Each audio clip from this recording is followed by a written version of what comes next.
Eu pago uma pizza grande, você pode escolher o sabor, se você acertar o retrato do servo de hoje. Amigo, companheiro fiel. Mas me dá o nome. Eu não sei. Você falou só a característica. Não. Eu quero um personagem bíblico. Você me dê o nome, me dê a passagem bíblica. O pastor vai falar sobre esse servo hoje. Pastor, mas é demais, né? Ô, pizza cara. Ó, difícil comer essa pizza, pastor. E aí, mais alguém? Senão eu já vou falar e eu vou comprar pizza para mim. E eu vou aceitar.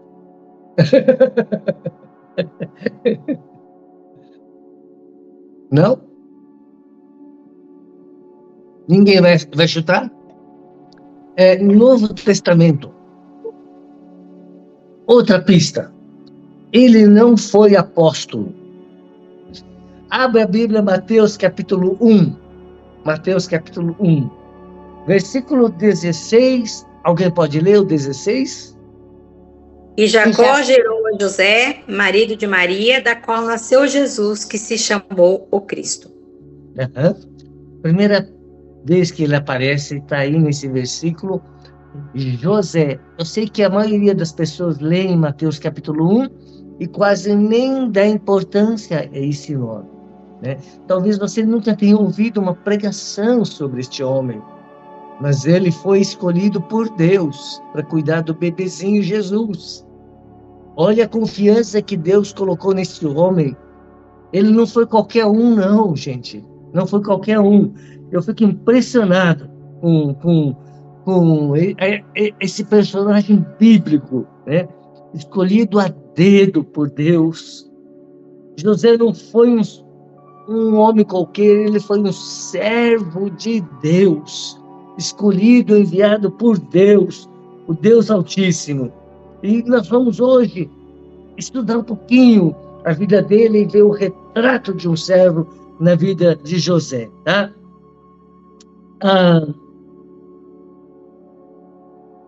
José foi muito importante na vida de Maria e de Jesus quando Jesus nasceu. Ele saiu lá de Nazaré, caminhando mais de 100 quilômetros, cuidando, provendo, porque a Maria estava grávida.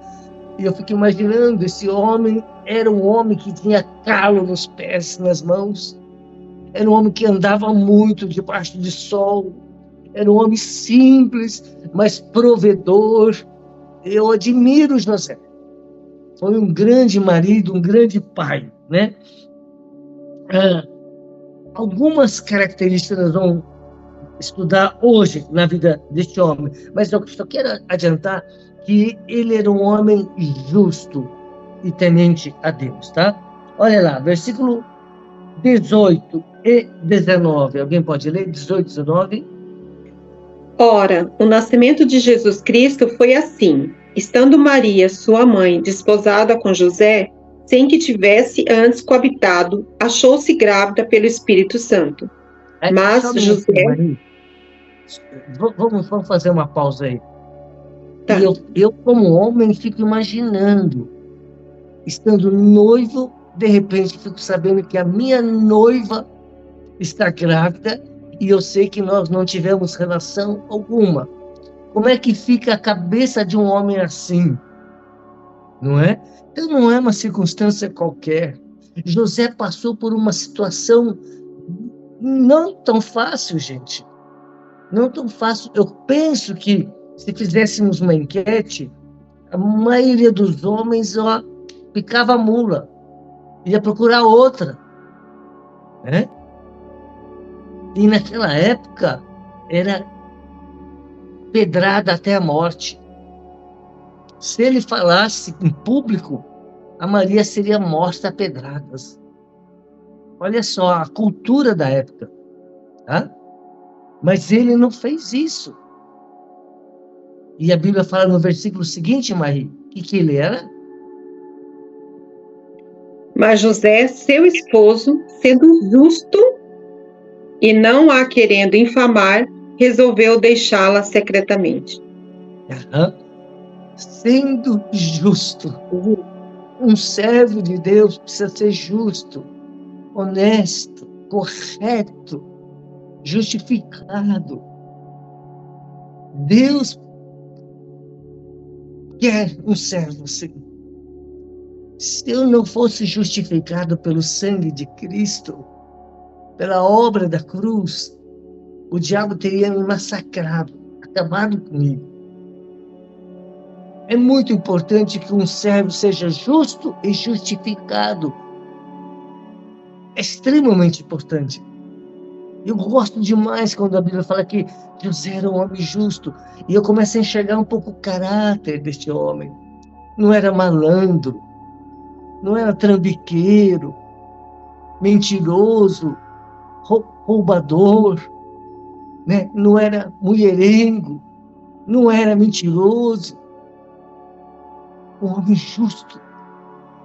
E Deus, para escrever e falar que José era um homem justo, olha, se Deus olhasse para o nosso Brasil, quantos homens justos como José ele encontraria? Tá vendo, gente? José não era qualquer um, Valtinho. Ele foi escolhido a dedo. Eu admiro esse homem. Ele não esculachou com a sua esposa, a sua noiva, Maria. Ele não expôs ela ao ridículo. Ele ia embora, quietinho. A maioria dos homens metia a boca no trombone, chutava o balde. Esse homem não. Eu admiro esse homem. Tá? Um servo tinha fraqueza como qualquer homem, sim, por isso que ele ia embora, né?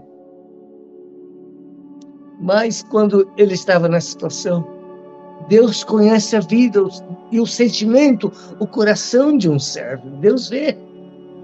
E aí, no versículo 20, Deus manda um anjo a José. Tá? Tá vendo? Em sonho, um anjo. E o anjo fala, olha, não tema receber Maria. Tá certo? Vocês estão me acompanhando? Porque foi gerado pelo Espírito Santo, né? Deus manda um anjo para falar com José. José ouve o anjo. Agora, eu fico imaginando a vida de José. Ele nunca esperava que a Maria estaria grávida. Ele nunca esperava que um anjo viesse falar com ele. Eu fico impressionado com esse homem, viu? Acho que ninguém passou pelo que ele passou, viu? Aí, no versículo 21, o anjo fala que, ó, e tem mais, viu, José? Você vai pôr o nome do menino de Jesus. Certo?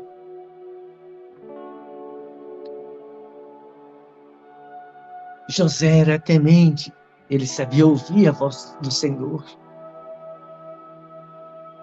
O Senhor falava com ele por meio do anjo. José ouvia. E não só ouvia, mas obedecia. Olha lá, o anjo falou, você vai colocar o nome de Jesus? Sim. E olha lá, o versículo 25. Alguém pode ler o 25?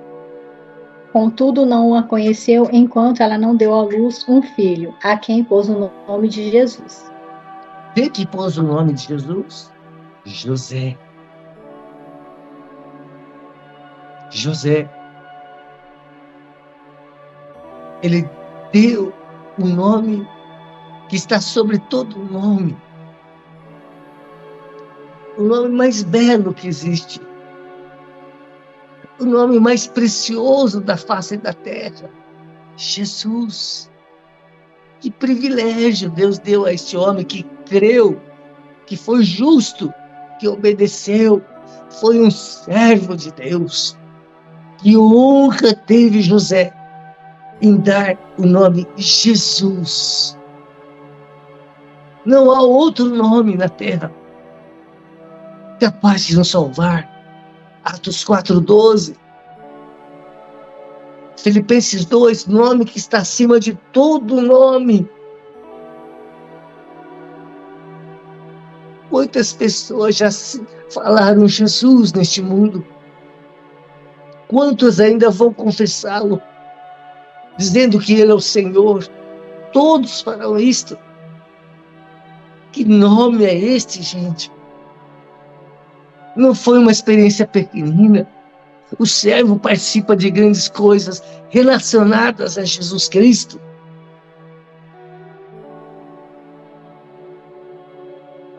Ele foi obediente. Obediente. Olha, versículo 24, alguém pode ler? Deportando José do sono, fez com que lhe ordenara o anjo do Senhor. Ele recebeu sua mulher. Ele obedeceu o que foi dito. Fez como foi falado. José era um homem responsável, obediente, fiel. Foi mandado fazer isto, receba tua mulher, não temas. Ele foi e fez. Será que ele tinha esquecido que ela estava grávida? Não. Mas porque foi falado, ele obedeceu. Obedeceu. Tremendo, irmãos. Não é qualquer coisinha, não. Não é qualquer homem, não. É um servo de Jesus Cristo. Sou um servo de Jesus Cristo.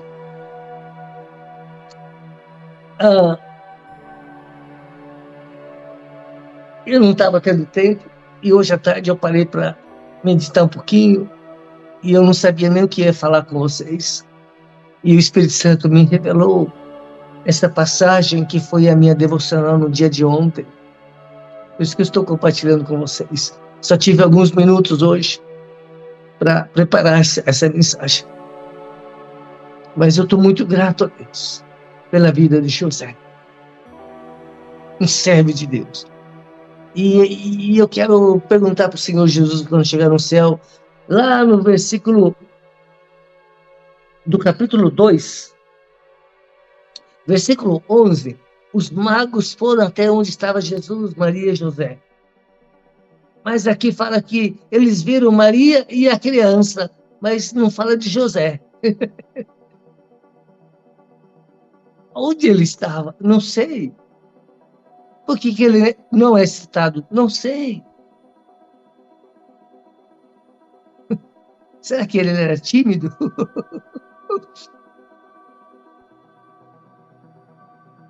Capítulo 2, versículo 13. Alguém pode ler?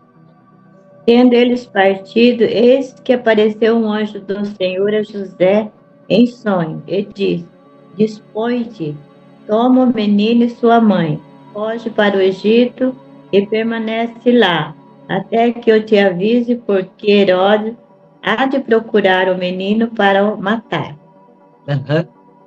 Pela segunda vez, o anjo do Senhor veio até o servo de Deus chamado José. Pela segunda vez, o anjo fala para José. José escuta o anjo.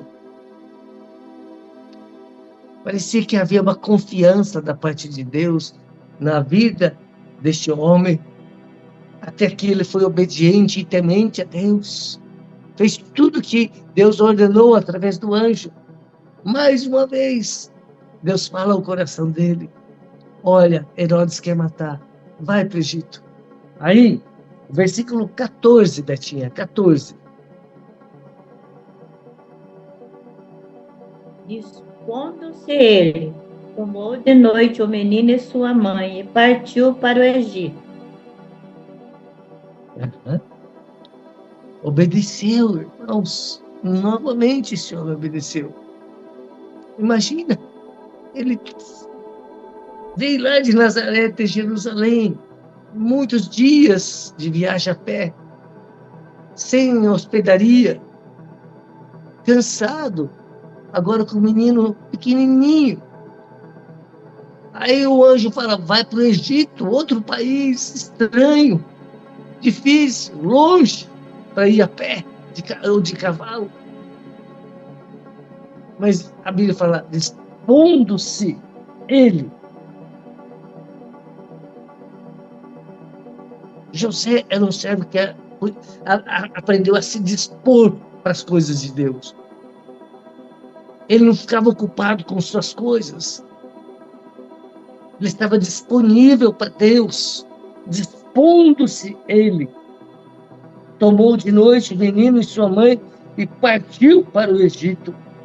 Eu gosto de ver o temor, a obediência, a fidelidade para com Deus deste servo. Modelo de servo, retrato de servo, pai de família, que por obediência o seu filho Jesus não foi morto, porque Herodes mandou matar todas as crianças abaixo de 2 anos. Se José não tivesse obedecido, talvez Jesus fosse morto, irmãos. Vocês estão vendo um pai que cuida do filho? Por causa do temor, da obediência, da justiça de um pai, o filho foi salvo. Todo pai tem que ser um homem fiel, obediente, temente e justo para que seus filhos não sofram. É importante o modelo de José para a nossa vida hoje. Dá para entender por que Deus escolheu esse homem? Eu admiro José. Admiro José. Aí, versículo 19, pela terceira vez, o anjo fala com José. Versículo 20, diz, põe-te, toma o menino, sua mãe, vai para a terra de Israel. Versículo 21, dispôs-se ele. Eita, homem, sabia largar tudo para obedecer a Deus, sempre pronto para obedecer a Deus. Maravilhoso modelo de servo foi José. José, um servo de Deus, obediente, fiel, temente e justo.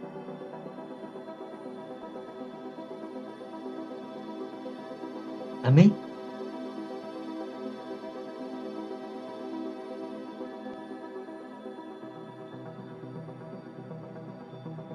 Que o Senhor faça de nós servos parecidos com José.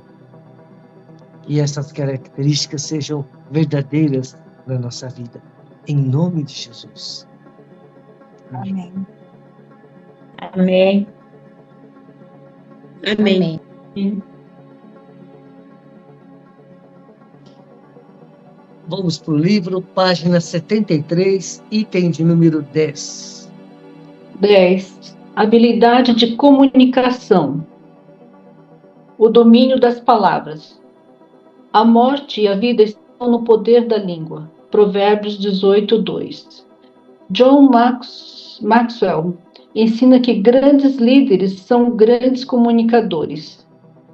Um comunicador eficaz na liderança da igreja possui diversas qualidades que fortalecem sua capacidade de transmitir a mensagem de forma clara e impactante. Algumas dessas qualidades incluem clareza e objetividade, expressar-se de maneira direta e compreensível, evitando ambiguidades e garantindo que a mensagem seja facilmente entendida pelos ouvintes. Como disse J.B. Phillips, o Evangelho não passa de uma riqueza congelada a menos que seja comunicado. O líder adequado precisa demonstrar uma boa sensibilidade às necessidades e sentimentos da congregação, adaptando a sua comunicação para atender às expectativas e contextos dos membros, bem como valorizar a escuta ativa, permitindo compreender os feedbacks e preocupações, o que enriquece a interação e fortalece os laços comunitários. Ele deve reconhecer as suas próprias limitações e estar aberto a aprender com os outros, promovendo um ambiente de respeito e crescimento mútuo, estando disponível para a comunidade, facilitando o diálogo e mostrando-se disposto a apoiar e orientar o povo. Uhum.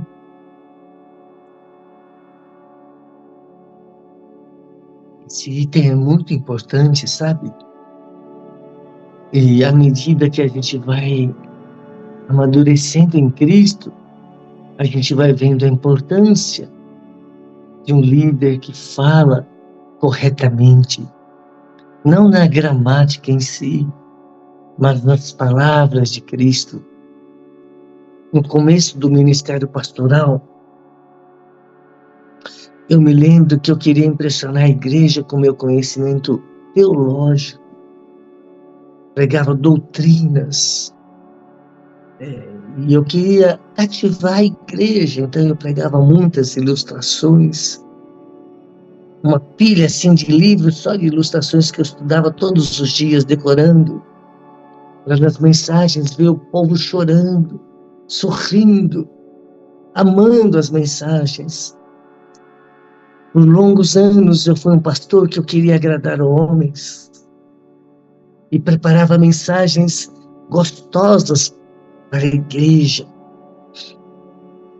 A igreja lotava. E também eu procurava estudar dicionário. Pegava palavras bonitas, porque eu queria impressionar a igreja, para mostrar para a igreja que eu era uma pessoa culta. E isso eu aprendi na faculdade de Direito.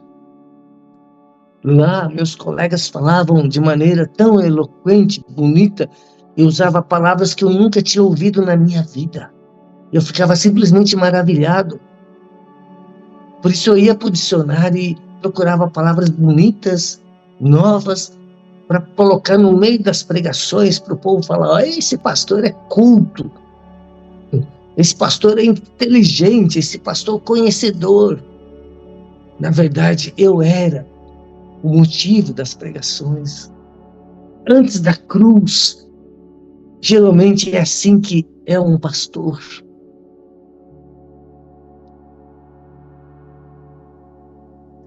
A cruz mudou o foco de tudo.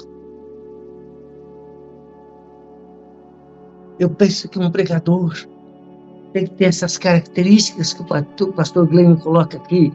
Ele fala assim, qualidades incluem 2 pontos: clareza e objetividade, expressando-se de maneira direta e compreensível. Clareza, objetividade, direta, compreensível, evitando ambiguidades, coisas que são confusas ali, parecidas, né? Tem que ser claro, direto, simples, né?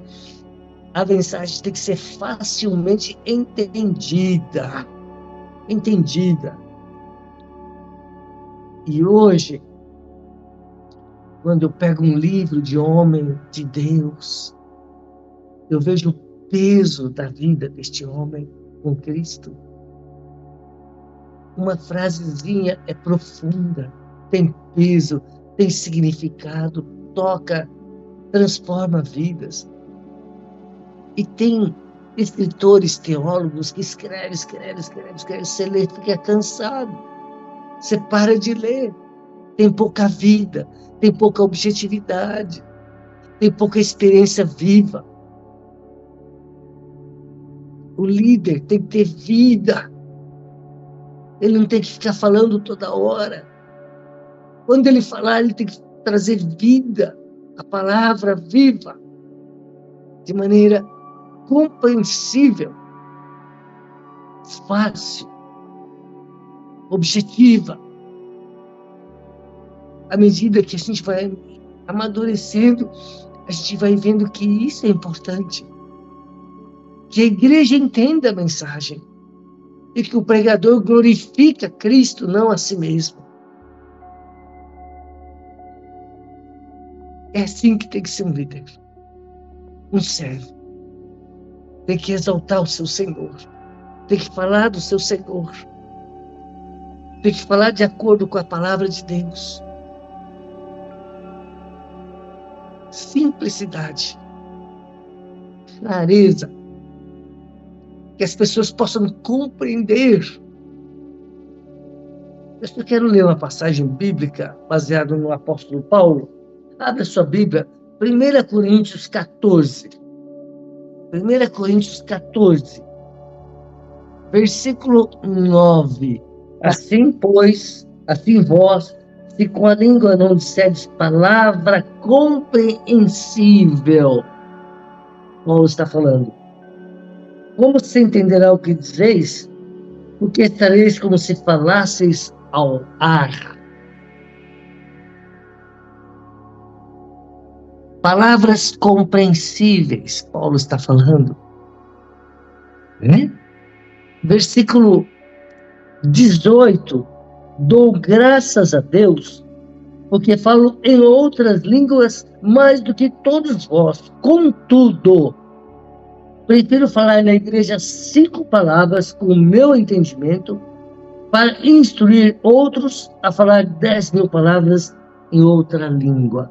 Em outras palavras, Paulo prefere falar um pouquinho, mas que todo mundo compreenda, do que ficar desembestando, falando a noite toda, a madrugada toda, e ninguém, entender nada.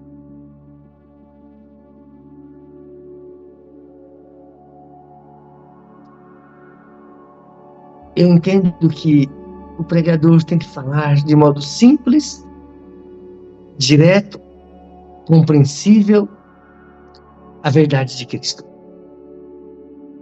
E que ele tem que falar com o coração desejoso que só Cristo receba toda a honra e toda a glória. É o desejo do meu coração. Toda a honra, toda a glória ao Senhor Jesus Cristo. Amém? Amém. Amém.